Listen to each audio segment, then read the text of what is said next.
Welcome to the GCN Tech Show. Coming up this week, we're talking about the reasons why you should not buy your dream bike. And no, cash, surprisingly, isn't one of them. Plus, of course, in hot tech, we have new bikes from Pinarello. We've got something called a grounting bike. We've got a 30-year-old cleat design that's getting a revamp. We've got Zwift news and a ceramic speed announcement. Plus, don't forget comments of the week and, of course, the bike vault. I love it.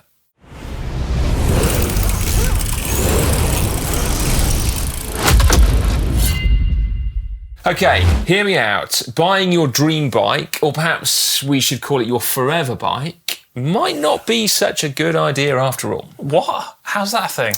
Well, you see, Alex, sometimes in life, dreams don't quite live up to reality. Or is it the other way around?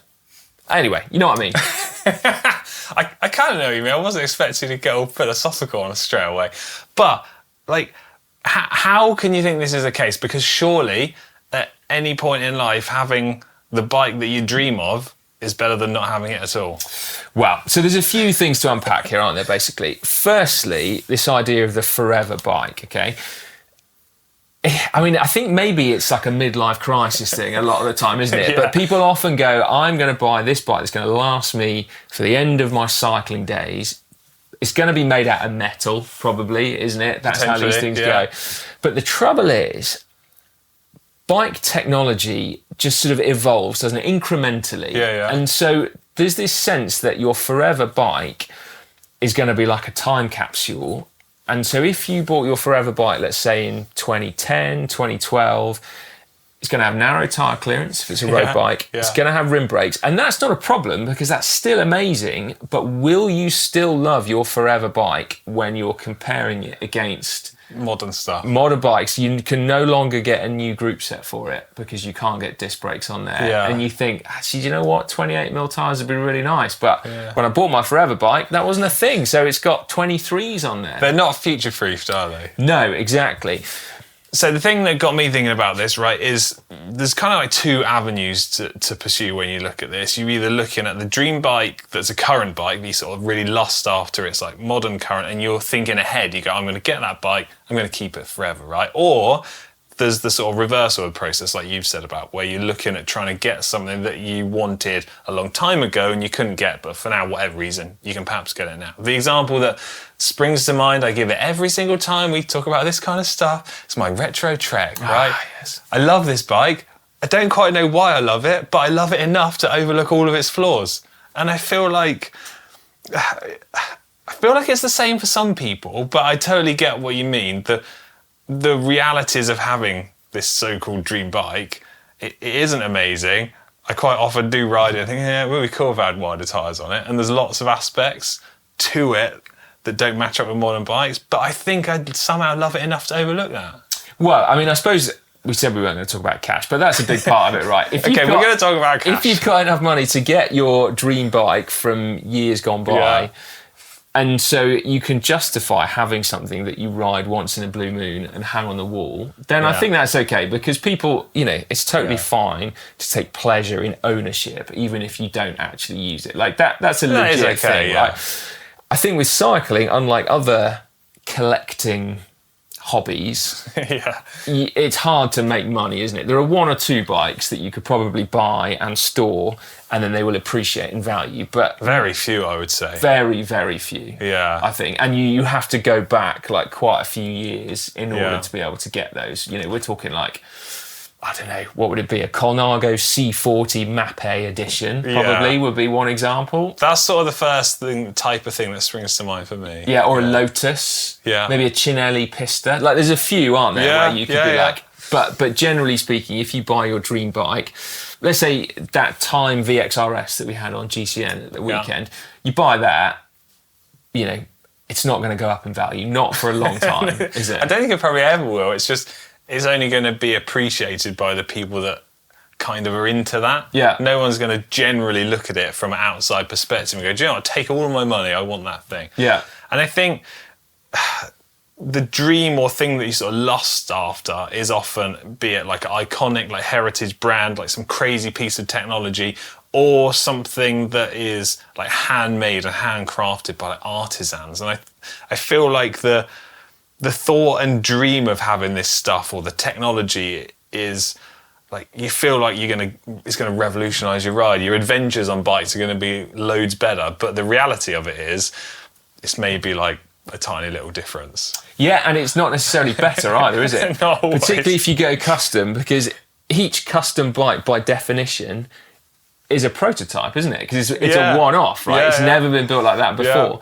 Whereas, and there's no reason why that bearded artisan who is like, hand buffing titanium in their little workshop in the middle of, I don't know, Sierra Nevada. It's like a bit romantic more than like practical. Yeah, like let's say realistically, are they a better engineer? Are they more clued up than the team of people that work for Canyon or for Pinarello or for Trek or whoever? Do you know what I mean? Like we liked, as you say, to romanticize these things. But the fact is, in fact, I read a really good article just last night, in fact, and I shared it with you, didn't I? You did. A mountain bike journalist called Mike Ferrantino. He's been around for donkey's years. Sorry, Mike, but you have. Anyway, he wrote this brilliant article about tuna and dolphins. I know. I read the article and I was like, what the hell have you said? Yeah, we'll spare you the details, but ultimately he was talking about how the fact that he's testing 3 mountain bikes at the minute, 2 kind of artisanal bikes and 1 which is a big mainstream brand. Yeah. And the fact is, everyone would completely ignore the big mainstream brand because it's big and it's mainstream. Just blends into the background. Boring, but actually, by far and away, that is the best bike. So when you look at things objectively, often it's not the kind of quirky dream builds that are the best ones. It's the stuff that maybe you wouldn't necessarily be drawn to and love unless you own it, and then you start telling the stories yourself. That's so true. So one of the I think the catalysts for this article that we're discussing was like a visit to the Maid Show, right? That is like, it's got to be like the holy grail of places for all this crafted stuff, like one-of-one bikes.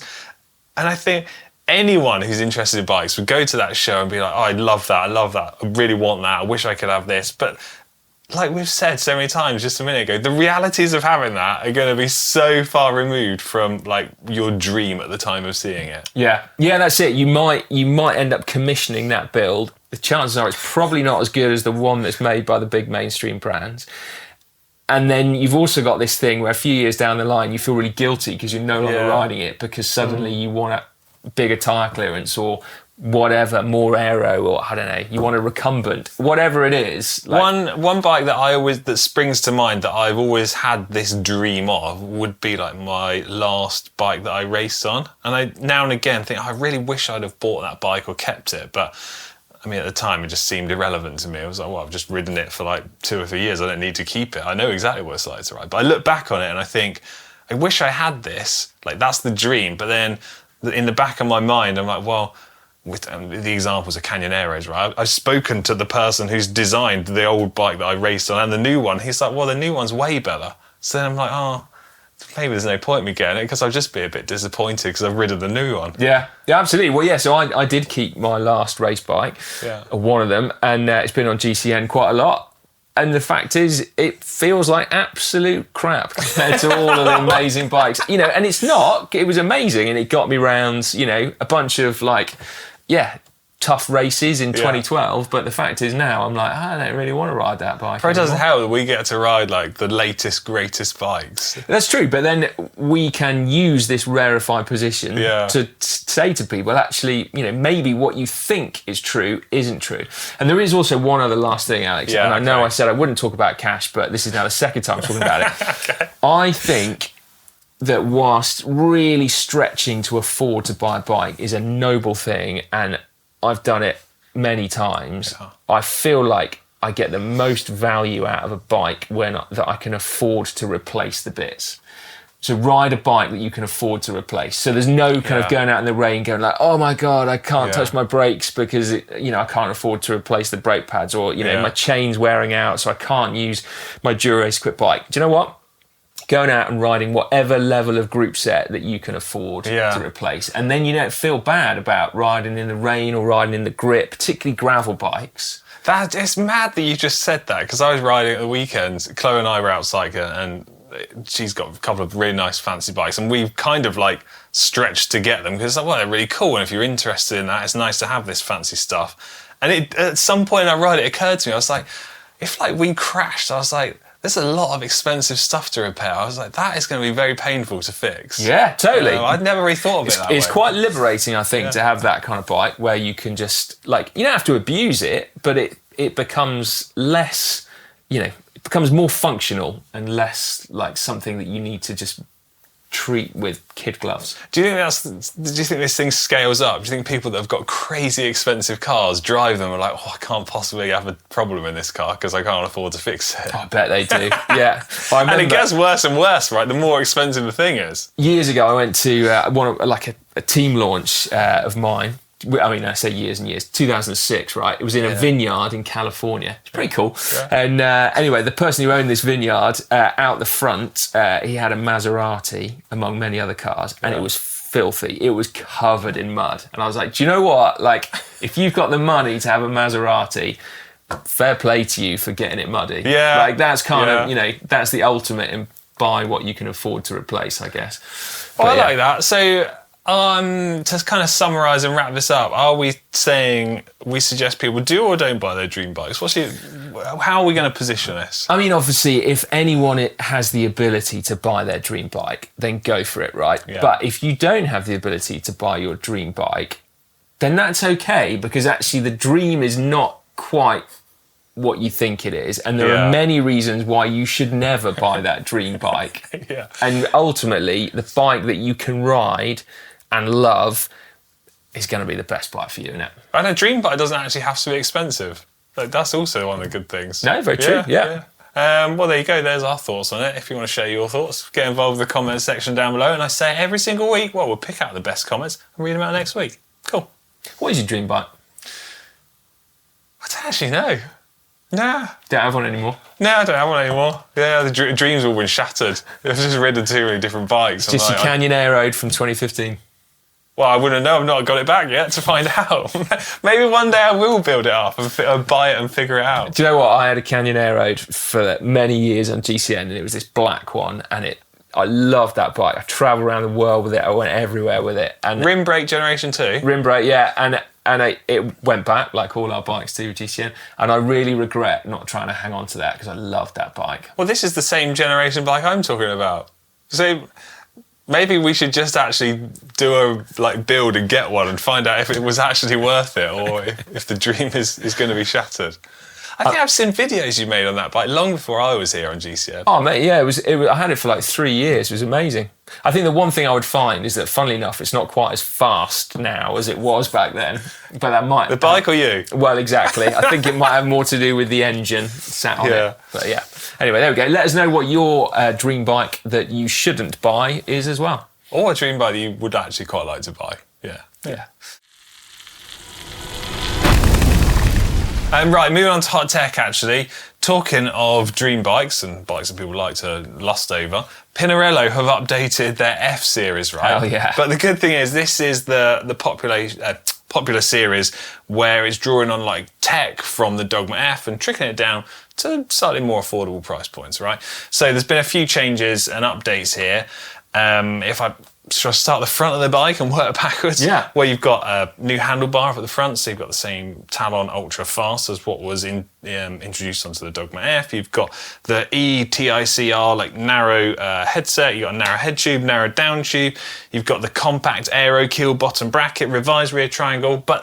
So there's quite a few changes, but these are not like a massive overhaul. They're like subtle differences to bring it more in line with the current Dogma F. The old one that you and I both still have, the black and white one, absolutely mega. And actually, this is a great example, tying into the story we've just been talking about, is that if the dream bike is the Dogma F, then you can get like 99% of that. Oh, easily, yeah. But at lower price points. And particularly the 105 version with the deep section wheels. Yeah. Is it the F3 maybe? That looks insane. Yeah, I think it is the F3, so that's a good point, right? So you've got 5 different models to choose from. You've got the F9, the F7, F5, F3, F1. F9 being the best one, going down to the F1, right? Yeah. 3 different grades of carbon fibre. The T900 is a blend of carbon fibre for the F9, F7, T700 for the F5 and F3, and then T600 for the F1. Of course, the different levels of bikes and matched up with different group set, going from Dura Race down to like 105 level. And of course, tons of different colours. I'm not going to go through every different colour that's available. So I think my favourite one I've picked out here is Alabaster White Shiny. Alabaster White, there you go.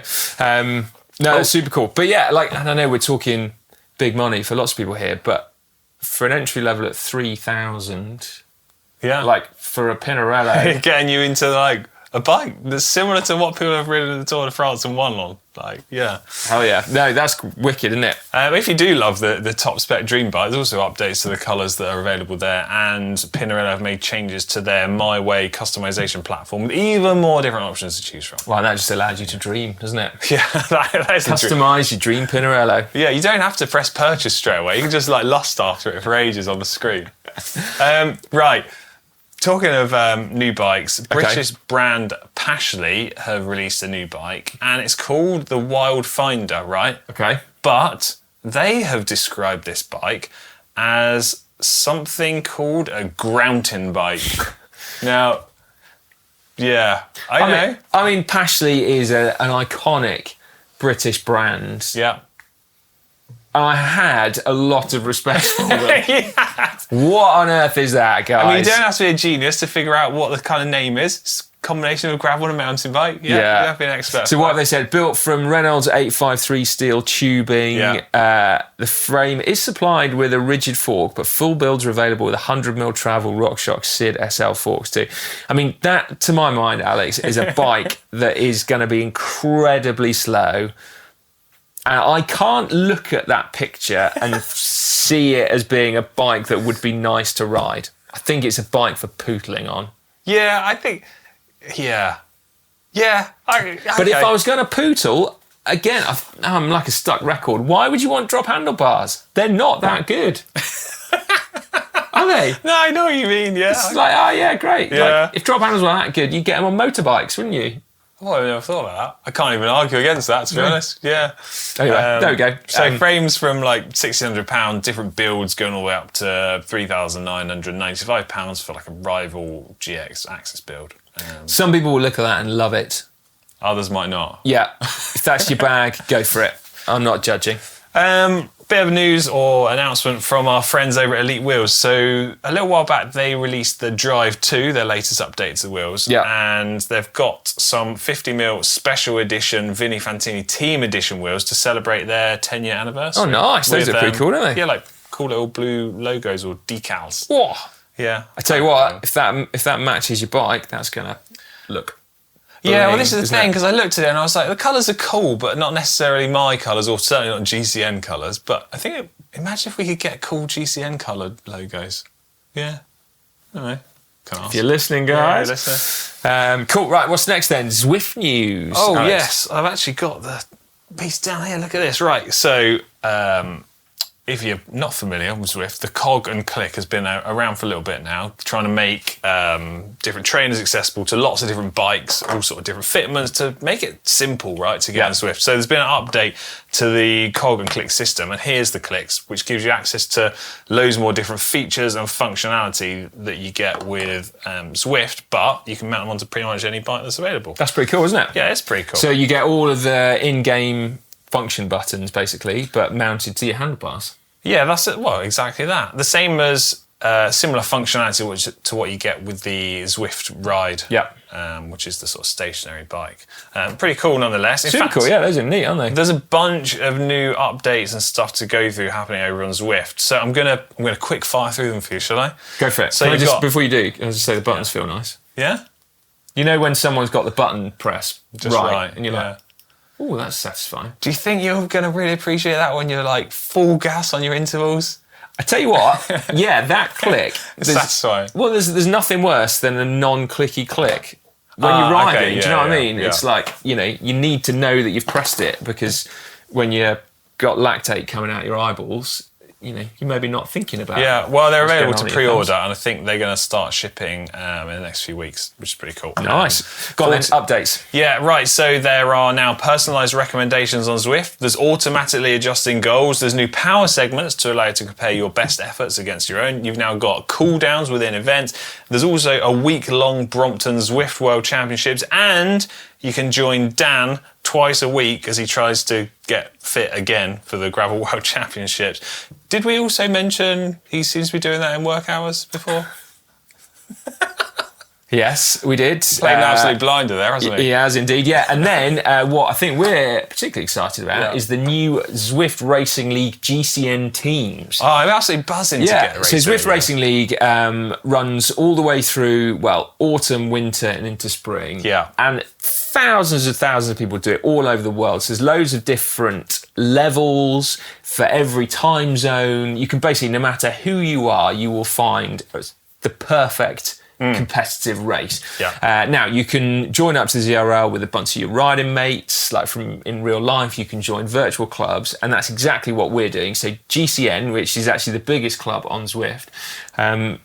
If you're a member of the GCN club, and it's free to join, so you can do like that. Send an email, and you can basically register your interest, and we can try and get you into a GCN team, so you can race for GCN wherever you are in the world. And you might get a celebrity DS, or even teammate. Somebody actually famous might get involved. Yeah. As well as us. Yeah. That is cool. I'm buzzing to get involved because, this is the thing. So over summertime, I don't tend to do Zwift racing as much, but in winter time, I'm right into it, and I feel like I'm ready and fired up. Yeah, totally. Yeah. So that's super cool. You might end up with Alex as your teammate. I wish you the best of luck. Yeah. I haven't done much training. I can't. We'll put the email address in the description because I can't find it right now. Yeah. Okay. So at the start of the show, I said about an update that has been made to a 30-year-old cleat design. So the Shimano mountain bike, or SPD cleat, has been around for a very long time now, and they're making some changes to it. So the front section. Now, if you were to explain to somebody right at the very start of their clip pedal journey, how do you clip in? You go, you put your toe in first, then you push down the back. Well, that's changing now. So you've now got multiple entry points as well as multiple exit points on the pedal. I thought the exit point was still the same. It's the entry points that you now got multiple entry points as well as exit points. So you're not going to slip out your pedals, but you can get into them more easily. That's the idea. 35-year-old pedal design it is. Is it? Yeah, I did some maths in my head. Oh, my facts were wrong. I have to do the fact checker. 1990 I think they came out. Oh, there isn't. Or 91. 1990, the year I was born. Iconic year. I was born. SPD cleats were released. There you go. Right, we've got some ceramic speed announcements next. I want to say, you talked about the gravel cleats as well. Shimano gravel cleats? Yeah, we spoke about gravel cleats the other week, the pontoon system. Yeah. Yeah, we did. Okay, that's covered then. Yeah, that's good. It's old news now. Relief. Right, so Ceramic Speed announcement. Exciting news here, right? We've teamed up with Ceramic Speed to not only provide us with their top-tier speedy premium products, but also help us with a lot of their research, knowledge, and testing into loads of different products and development. So I'm buzzing about this because it means we get some amazing products to help make us go faster on these different events and races we do. And we've got... This is probably the coolest thing that I could have ever ordered. Look at this. Is this not amazing? That is the most Alex Payton thing I've ever seen in my life. Right, so I've picked... The guys obviously sent us a bunch of really cool stuff, like all the bottom brackets, pulley wheels, the SLT headset bearings and stuff. Now, I picked this one out, and I figured this was probably a bit more you. I feel like you're a bit more of a subtle kind of guy. Black, is it? Oh, yeah, grey. Brilliant. Perfect. Is this not right? I thought you would be totally. prefer something less in your face. Absolutely, I would. Yeah, this is perfect. So basically, when we're taking on races and big events and challenges, and we need to prep our bikes and stuff, I thought it'd be cool to get some performance products on there. Well, that's satisfying, isn't it? So this is the thing. Everyone immediately gets out of the box and spins it, and it's like, yeah. That is outrageous, isn't it? Cool, isn't it? Fantastic. This is going straight on my bike. I'm going to keep this tucked away from everybody else. Nice. You've also been tasked with pimping Dan's bike for the Gravel Worlds, haven't you? Yeah, right. I've already I've got some ideas in my head of what I'm going to do. I'm going to trick his bike out. It's actually just tucked to the side of us. It is. First thing it needs is a blooming good wash. Yeah, and then I trick it out and make it look cool. I mean, it is pretty tricked out already, isn't it? We've got a full SRAM red group set on there, Princeton wheels. But yeah, currently, he's got no speedy bearings. No. What else are you going to do? 3D printed saddle? Yeah, some cool saddle stuff. We need to get all his spares, like in a race-ready spares. Maybe we optimise his position a bit. Maybe need some new SPD cleats. Yeah, that's cool. Oh man, I'm quite jealous about that. Also, right, we need to talk about our competition we've got going as well. We do indeed. For Insta360, right? This is mega. a competition to win 2 Insta360 bundles, each one consisting of the X5 standard bundle and the Go 3S. The competition is running from the 2nd to the 12th of September. We'll have a link in the description down below. And as always, the winner is going to be announced on the GCN show, most likely by you. Yeah. So talk nicely and see what I can do. Yeah. We've been using this for 360s all year, haven't we? And, I've got to say, they've been absolutely bloody brilliant. Yeah. In terms of like all of the different options, like the stuff that you had sorted for Unbound. Yeah, so this is what... the one thing I was going to say is not only, like, obviously the footage looks amazing and we filmed some incredible things with it. The thing that blew my mind the most was I filmed so much of Unbound, one single battery. I did the whole thing on one single charge. That's incredible, isn't it? That's what blew my mind. Yeah. I know other people might not be quite as excited about it as I was, but because in my head I was like, I'm trying to go fast, I don't have to stop and change the batteries halfway through. Smashed it, single battery. No one wants to stop and change batteries. So yeah, no, that's super cool, isn't it? Yeah. Okay. Right, yeah, make sure you enter that one, because that'll be a good competition. I don't think we're allowed to enter. We're not. No, we're not allowed to. So. Although Dan did make the point that if you get this bundle, you could basically make your own cycling videos, and therefore we are empowering like someone that's basically going to come and take our jobs. Yeah. So we better enter, just in case. Yeah, just as backup. Just as backup, yeah. Right, and on that note, more hot take next week. All right then. Comments of the week now. Yeah, so these are the comments that we've been picking underneath videos from last week. First up is the comments from the show. Do you want to go with the first one? Pete Dannett said, I think Alex should start giving away his vast collection of Dura-Ace chain sets as prizes. Better than a GCN water bottle. How many more have you got left? I picked this out, honestly, because my Dura-Ace collection is diminishing.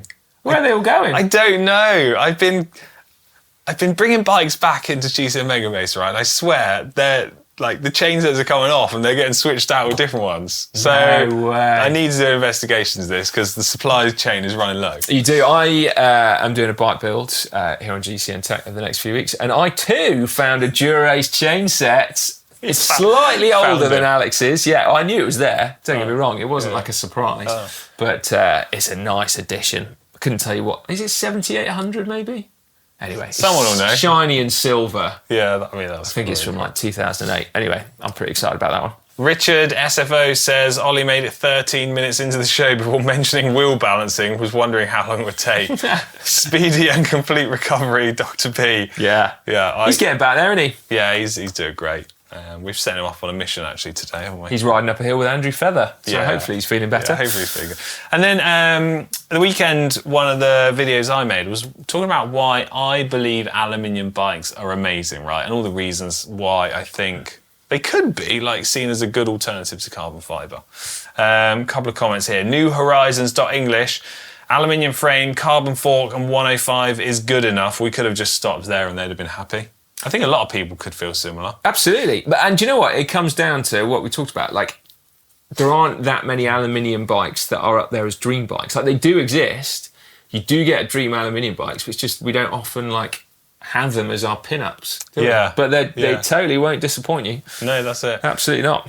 Next one, over to you. Owen Chase said it saves 95% at about 7 minutes 30 into the video. You said that recycled aluminium requires about 95% of the energy of new aluminium, but I think the number is more like 5%, thus saving about 95%. Check your numbers, please. Yes, it was a mistake by me. Using recycled aluminium doesn't require 95% of the energy, it saves 95% of the energy. Please forgive me.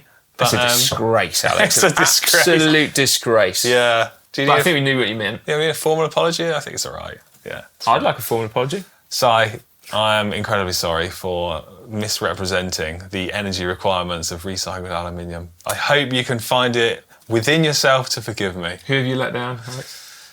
I've let myself down. Yeah. I've let you down. Yeah. Let Ollie down and the entire GCN community down. Yeah. Yeah. The viewers. Viewers. Yeah. Okay. I think that was good. Hopefully that was good enough for you, Owen. Well done. Yeah, mostly Owen as well. Sorry, Owen. Yeah. And then the Pyro Cirrus said, so when is steel coming back? Oh, I don't know. No idea. I like a steel bike. Yeah? That one. I love that bike. Maybe we should make that bike come back. Well, it can't come back. Oh, all right. Someone dropped something on it.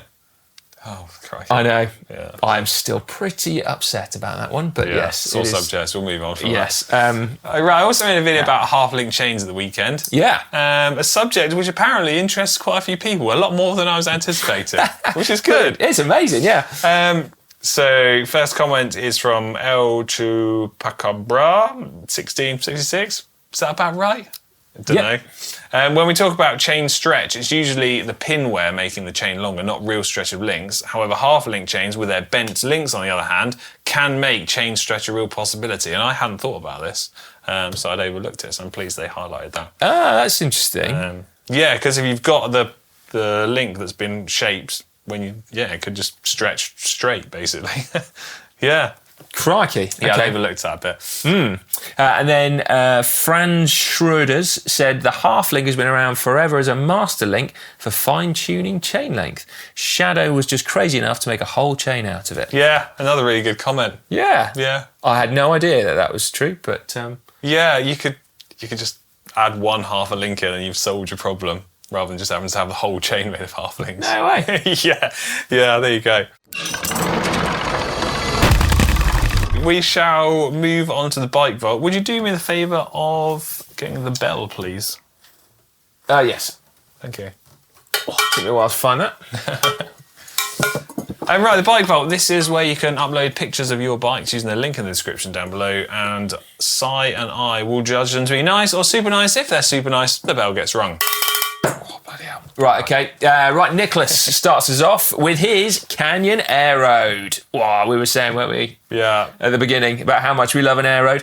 The original Canyon logos were black, but that made the bike a bit too dark, in my opinion. Therefore, I had custom fading white-black logos printed along with new tan wall tyres to give the bike a little bit of light. That is very cool. Yeah, that is. Isn't it? I do like that. I like that. I think you've done a smashing job with that. Properly cool. Yeah. I would never have thought to customise the decals of my bike. No. Well, I mean, I have thought about that, but this has Yeah, of course worked out you have. really well. Yeah, I have, yeah. Yeah, no, that's super nice for me. Too nice. Next is Alex Michalka with a Sirota. Early to mid 90s, legend tie frame, recently modernised with chorus all round. I like it. Let's have a little look what we're thinking. Oh, well, okay. Hold on. I'm liking the bike. Brown saddle, Alex, brown. But if you can perhaps in 1 second get past the brown bar tape, could we talk about the position of the handlebars? Oh, yeah. God, that's pretty out there. Brown. No, I love the bike. Sirotas are super cool, aren't they? I suppose we're talking here about a forever bike, right? So this is a mid-90s frame, but modernised.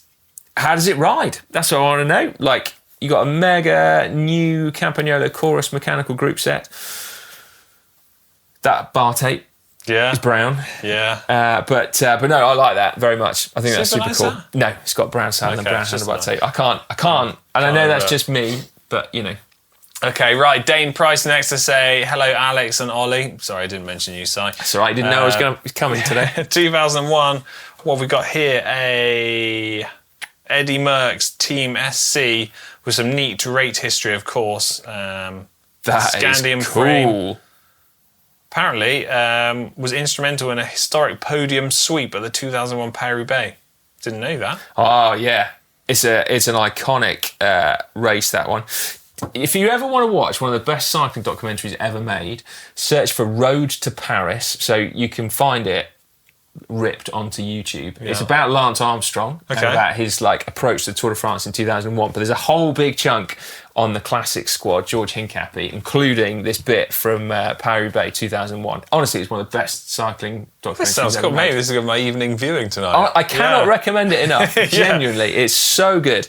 But yeah, I remember these bikes from back then, and I remember it being an absolute weapon. Yeah, so that is super cool. So what's the deal with it? It's Dane has supplied us with an essay.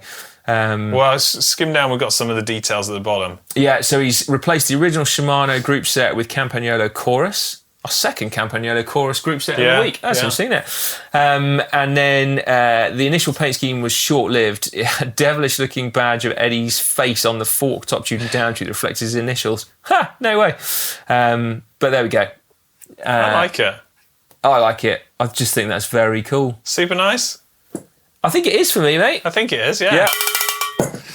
Okay, next up is WAG with their first road bike, right? It's a 2023 Velo Caledonia. Oof. That's their first road bike. Wowzers, that is cool, isn't it? In Glacier White. Yeah. Bought in December 2023. Since buying it, I've added Windspace Root wheels, Vittoria Corsa Pro tyres, a new zip handlebar, dropping it from 42 to 38, and some Favero Asioma power pedals. I've also gone from 0 to 12,000 kilometres in 20 months. That's good work. Yeah. I believe I followed most of the rules, and if not deemed a super nice, I'll be okay, as I think it's a super nice. I like this photo. Yeah, I like it a lot. Yeah. Are you giving it a super nice? Well, I really want to give it a super nice. Can I just share one minor concern of mine is how is the bike propped up against the wall? Do we think that's acceptable? I think a pedal probably. Or are you worried about scratch paint? Yeah, I'm just worried. I don't know why I shouldn't be worried. I don't think you should be worried about it. Super nice? I love that. That's right. mega. Particularly pleasing the handlebar lever stem setup. You like that, aesthetically pleasing to my eyes. Okay, who have we got next? Who have we got next? We've got Vizzy. My bike on one of the nicest descents around the city I live in Romania. It's a Relia Garda. Oh, that is a very nice view, isn't it? That's a big barrier as well. That is a big barrier, yeah. Big bottles, big barrier, big top tube, big saddle bag. Top tube bag, sorry. Yeah. But otherwise, what lovely we got backdrop. Yeah, Relia, we've got Shimano Ultegra group set. I can't make out many of the deets. Are they carbon tie rotors? They don't look like normal Shimano ones. No, they're SRAM ones. Oh, yeah, SRAM, sorry, yeah. That's a bit nerdy, isn't it? Yeah, I like it. I like that level of knowledge. That's very cool. I mean, it's quite a messy photo. I feel like the fact that we can't see what's on the bike, is that an issue, Alex? I believe it should be an issue. Okay. Yeah.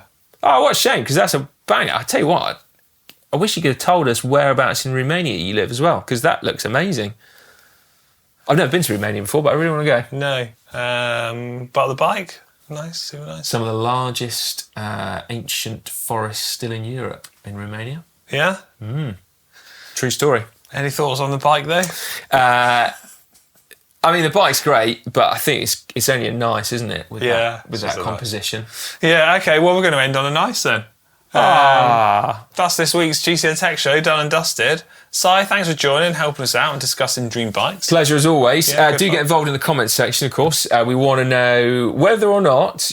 Well, I think it'd be interesting to know whether or not you have ever managed to buy your dream bike. Did it live up to expectations? And what the dream bike is. And then it'd be interesting to read those, wouldn't it? People have got a lot to comment this week, haven't they? A lot of homework, please, folks. You're asking a lot of everyone. I think this is a topic that people will have opinions on, Alex. Yeah, of course. Right, well, anyway, Mega, we're going to be out of here. See you next week. Bye.